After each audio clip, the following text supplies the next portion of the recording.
அறிஞர் பெருமக்களே, இன்று உடற்பயிற்சியை பற்றி சிந்திக்க இருக்கிறோம்.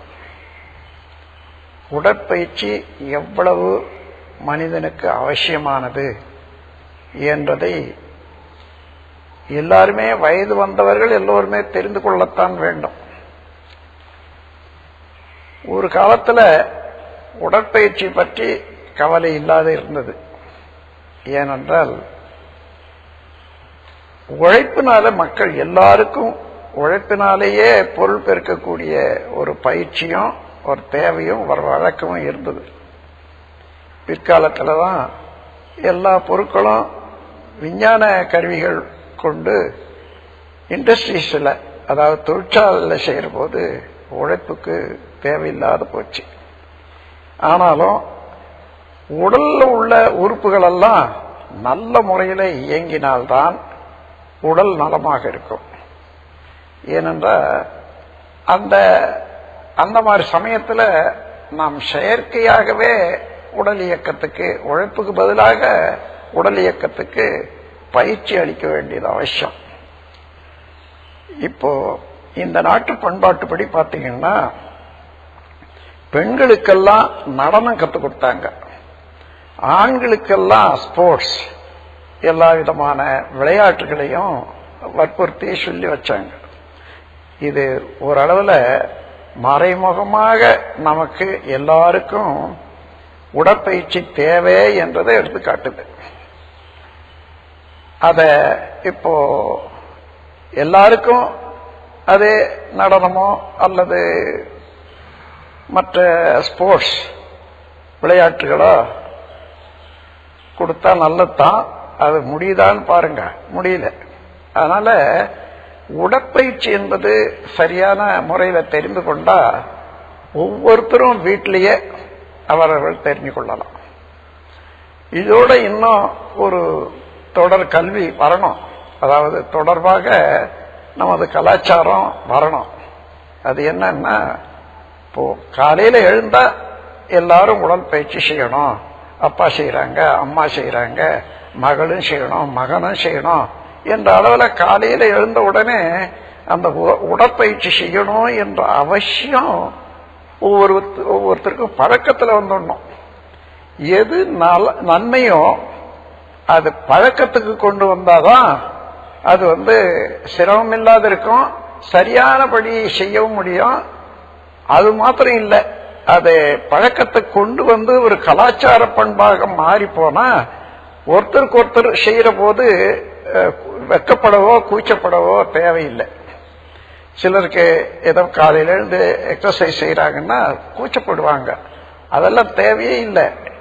அது காரணம் என்னன்னா, யாரும் செய்யாத போது ஒருத்தர் 2 பேர் செய்தா அது காலையில என்ன அது மாதிரி கையை காலை ஆட்டிக்கிட்டு உட்கார்ந்துட்டு இருக்காங்க சொல்லுவாங்க. அதுக்காகவே வேண்டி சிலர் எக்ஸசைஸ் செய்ய மாட்டாங்க. இப்போ இந்த உடற்பயிற்சி எவ்வளவு அவசியம் என்றதை சிந்திப்போம். இந்த உடல்ல எத்தனை விதமான உறுப்புகள் உள்ளன கவனிச்சு பாருங்க. இவைகளெல்லாம் யாரு மனிதனை செய்தது இல்லை, இயற்கையே வடிவமைத்து இதெல்லாம் செய்திருக்கிறது. அப்போ ஒவ்வொன்றும் அந்த விரிவு சுருக்க ஆற்றல் உடல்ல இயங்குற போது அதுக்கு தகுந்தவாறு, அந்த விரிவு சுருக்க ஆற்றலுக்கு தகுந்தவாறு ஒரு அந்த இலக்கமானதோ அல்லது கெட்டியாகவோ மசில்ஸ் அதை வச்சுக்கிறதுக்கு, நம்முடைய சதையை வச்சுக்கிறதுக்கு இந்த எக்ஸசைஸ் தான் தேவையாக இருக்கிறது. எந்த இடத்துல அந்த ரிலாக்ஸேஷன் இல்லையோ, அந்த தளர்ச்சியான செயல் இல்லையோ, அந்த இடத்துல ரத்த ஓட்டம், வெப்ப ஓட்டம், காற்றோட்டம், உயிரோட்டம் எல்லாமே தடைப்படும். இந்த உயிரோட்டம் தடைப்படுற போது என்ன, அது எல்லாமே தடைப்படுது. உயிரோட்டம் என்றால் இந்த உடல்ல, பரு உடல்ல நுண்ணிய ஒரு எனர்ஜி பார்ட்டிகள் என்று சொல்லுவோமே, சக்தி, உயிர் சக்தி, அது ஓடிக்கொண்டே இருக்கிறது எப்பொழுதும். அது ஓடிக்கொண்டே இருக்கிற போதுதான் எந்தெந்த இடத்துல தேவையோ அது அந்தந்த இடத்துல அந்தந்த அணுக்கள்ல சேர்ந்து ஒரு நல்லா இருக்கும் உடல். அதே போல எந்தெந்த இடத்துல அதிகமா இருக்குதோ அதெல்லாம் கழிச்சு விடுறதும் அதோட சேர்த்துக்கும். இப்படி உடலுக்குள்ளாக நமக்கு உயிர் சக்தி ஓட்டம் இருக்கிறத அததான் உயிர் சக்தின்னு சொல்றோம். அதை சூக்கும சரீரம்னு சொல்லுவாங்க, அதை ஆஸ்ட்ரல் பாடின்னு சொல்லுவாங்க. இந்த ஆஸ்ட்ரல் பாடியில ஒரு வினோதம் என்னன்னா, தன்னைத்தானே வேகமாக சுற்றி கொண்டிருக்கக்கூடிய நுண்ணிய விண்துகள் தான் ஆஸ்ட்ரல் பாடியா இருக்குது. அப்ப தன்னைத்தானே சுத்துற போது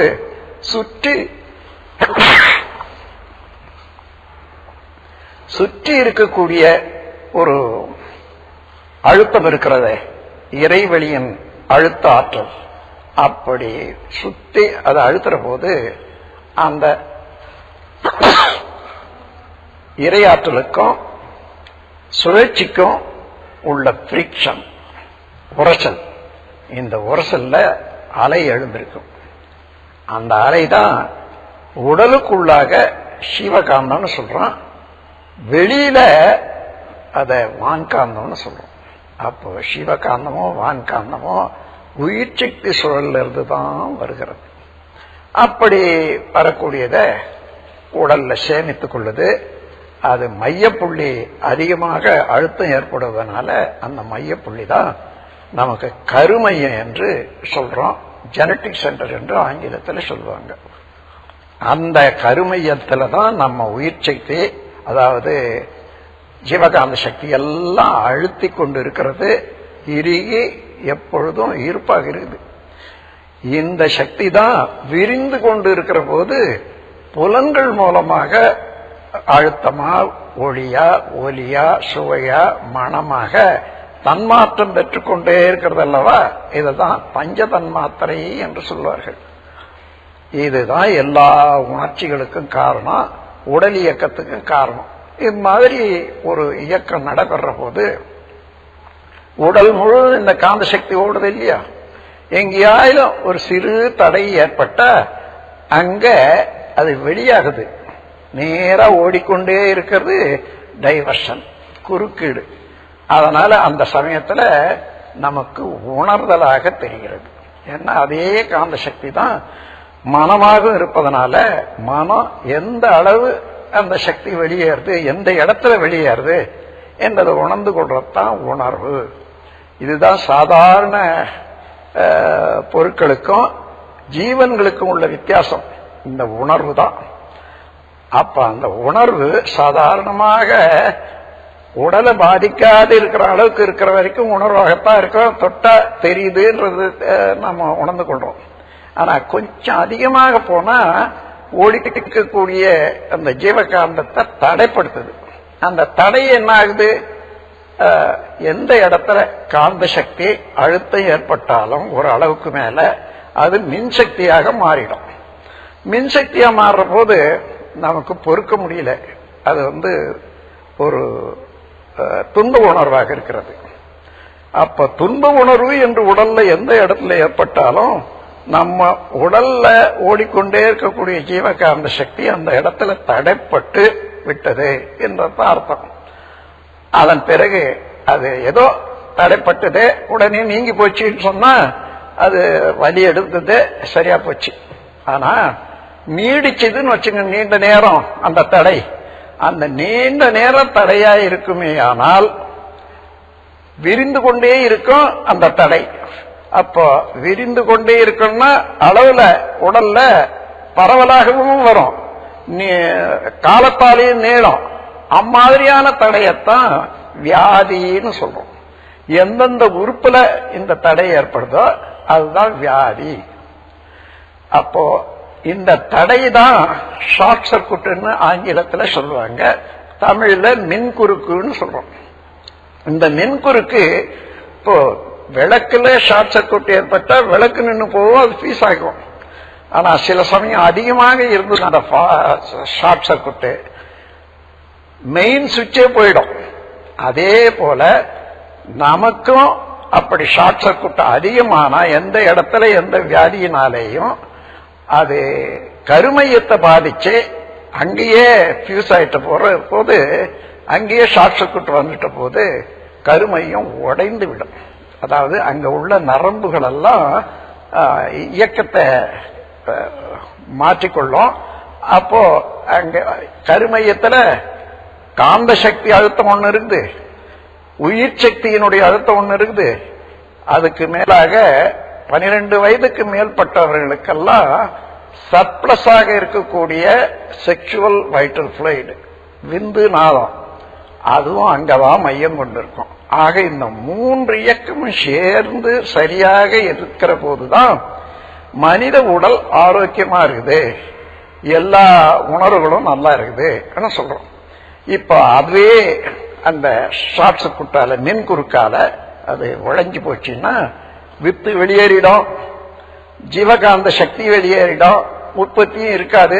அதுக்கு பேரு டெத், சாவுன்னு சொல்றோம். அப்போ உணர்வு, வலி, நோய், சாவு எல்லாமே இந்த ஜீவகாந்த ஓட்டம் சரியாக இருந்தால்தான் நல்லா இருக்கும் உடம்பு.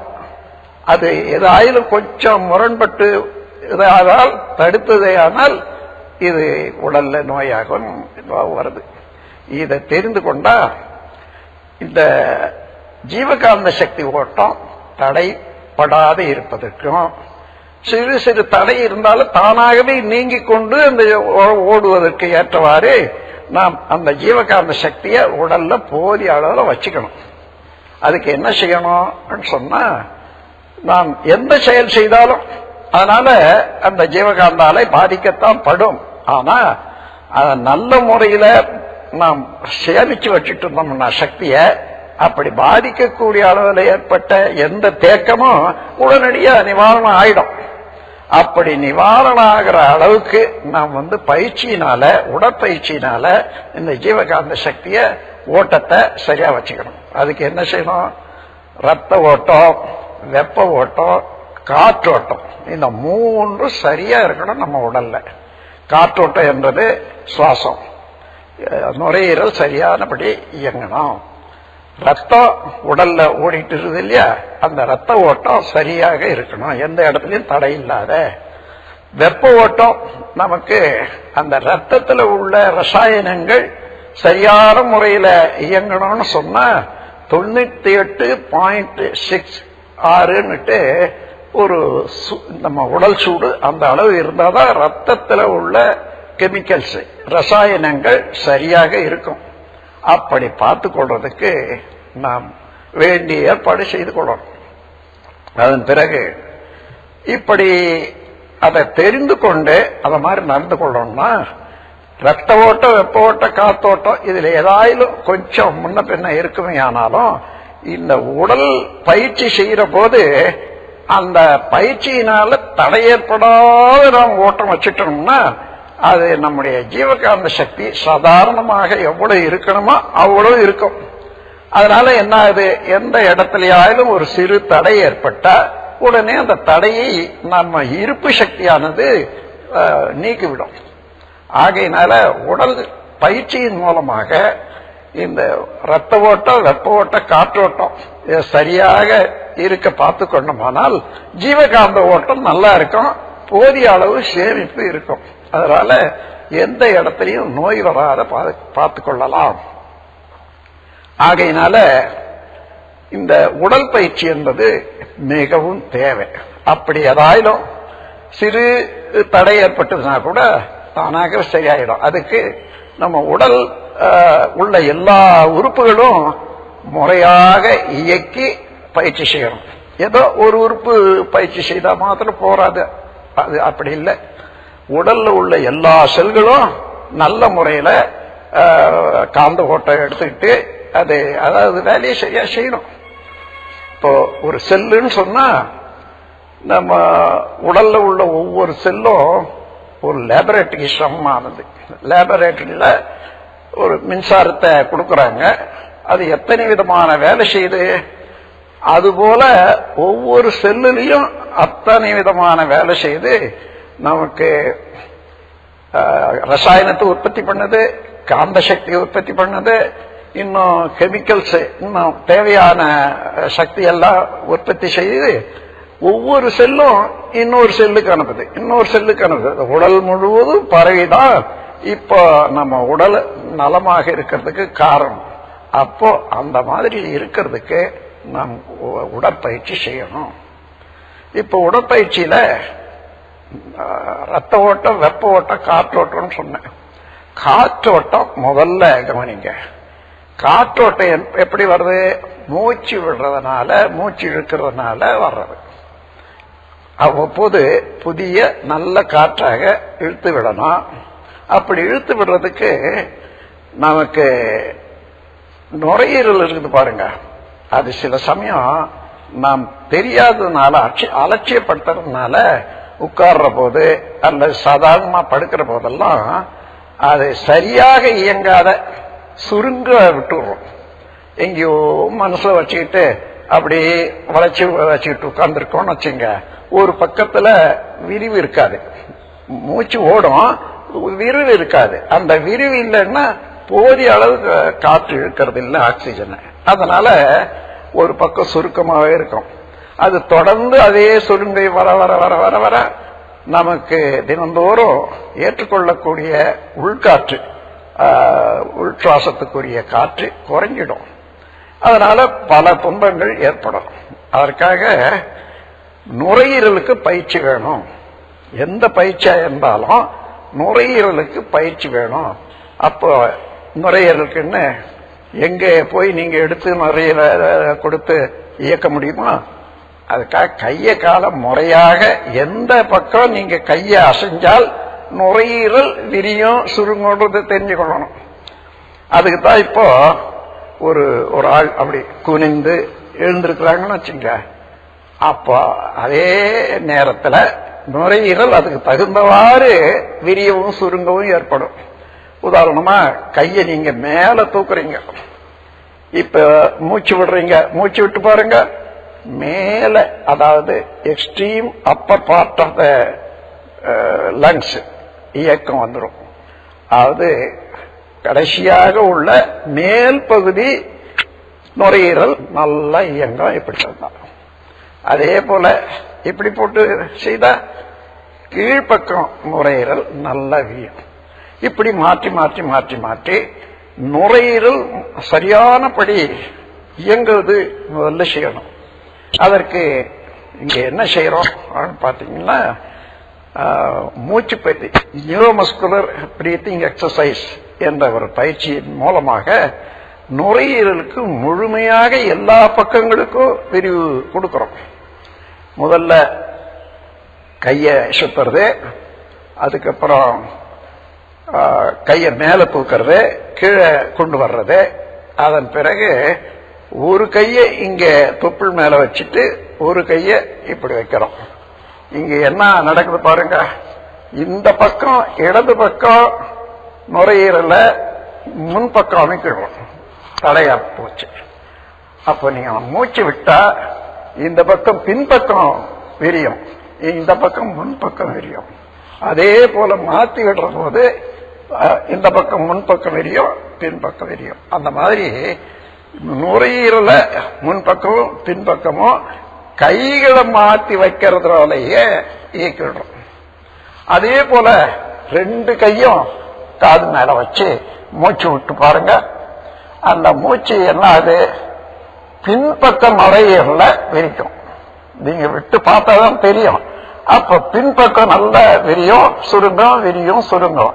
ஒரு 5 தடவை செய்யறோம்னு வச்சுங்க, எவ்வளவு காலமாக சுருங்கி இருந்தாலும் அது விரிய ஆரம்பிக்கும். அப்படி தினந்தோறும் ஒரு தடவை விரிய விட்டு சுருங்க வச்சுட்டோம்னா அதுவே பயிற்சி நாள் முழுவதும் முழுமையாக நம்முடைய நுரையீரல் இயங்க ஆரம்பிக்கும். அதே போல ஒவ்வொரு பகுதியிலையும் மூச்சு சரியாக ஓடுறதுக்கு பார்த்துக்கணும். அதுதான் நுரையீரல் மூலமாக, அதை இயக்குவது மூலமாக, முழுமையாக விரிய விட்டு சுருங்க விடுவது மூலமாக நமக்கு போதிய ஆக்சிஜன் எடுத்துக்கொள்றதுக்கு நுரையீரலை நல்ல முறையில் வச்சுக்கொள்வோம். அதனால்தான் காற்றோட்டம் சரியா இருக்கும். காற்றோட்டம் சரியாக இருந்தால் வெப்ப ஓட்டம் சரியா இருக்கும், மின்சார ஓட்டம் சரியா இருக்கும், அதன் மூலமாக உடல்ல உள்ள எல்லா இயக்கங்களும் சரியாக நடக்கிறோம். அதனால இந்த பயிற்சிகள்ல முக்கியமாக காற்றோட்டம், அதாவது நுரையீரல் பயிற்சி, உடல் பயிற்சி, அதாவது உடல் பயிற்சிகள்ல நுரையீரல் பயிற்சி ரொம்ப நல்ல அவசியமானது. அது எல்லா பயிற்சிகள்லையும் நுரையீரல் ஒழுங்காக இயங்க செய்வாங்க. நீங்க சரியா கவனிச்சீங்கன்னா அது, ஆனா நுரையீரல் பயிற்சியும் சொல்ல மாட்டாங்க. நீங்க எந்த பக்கம் கையாட்டாலும் காலாட்டினாலும் அதுக்கு தக்கவாறு நுரையீரல் இயங்க ஆரம்பிக்கும் என்று கூறி, இந்த உண்மையை உணர்ந்து கொண்டு நீங்க செய்ய ஆரம்பிக்கிற போது தினந்தோறும் என்ன 10 நிமிடத்துல இருந்து 15 நிமிஷம் போதுமானது. ஒரு நாளைக்கு 24 மணி நேரம் இருந்த இதுக்காக, இந்த நுரையீரல் பயிற்சிக்காக 10-15 நிமிஷம் செலவச்சா என்ன, செலவச்சுதான் ஆகணும். அப்பதான் உடல் நல்லா இருக்கும். இல்லையானா நாம் எல்லாருமே போதிய உழைப்பு எடுத்துக்கிறது இல்லை. இந்த காலத்துல எல்லாரும் உட்கார்ந்து இருக்காங்க, ஒரு வேலை செய்யறாங்கன்னு வச்சுங்க, கிளார்க் வேலை, உட்கார்ந்து இருக்காங்க, சும்மா உட்கார்ந்து எழுதுறாங்க. எந்த அவயத்துக்கு என்ன இயக்கம் கொடுக்கறாங்க பாருங்க, ஒன்னும் இல்லை. பேசுறதோட சரி, கூச்சல் போடுறதோட சரி, வருத்தப்படுறதோட சரி, அல்லது அகம்பாக கொள்றதோட சரி. இதுதான் நம்முடைய தினசரி கிளார்க் வேலையில இருக்கக்கூடியவங்களுக்கு ஏற்படக்கூடிய அனுபவம். அது போராது. இதையெல்லாம் ஒழுங்குபடுத்தி உடலை நல்லாவும் வச்சுக்கணும் இல்லையோ. இந்த அக்கறையோடு ஒவ்வொருவரும் இந்த உடல் பயிற்சியில மூச்சு பயிற்சியை ரொம்ப முக்கியமாக கொள்ளுங்க. இது அவசியம் என்று கூறி இதோட இதை நிறுத்துறேன். அடுத்த பயிற்சி பற்றி மறுபடியும் சிந்திப்போம்.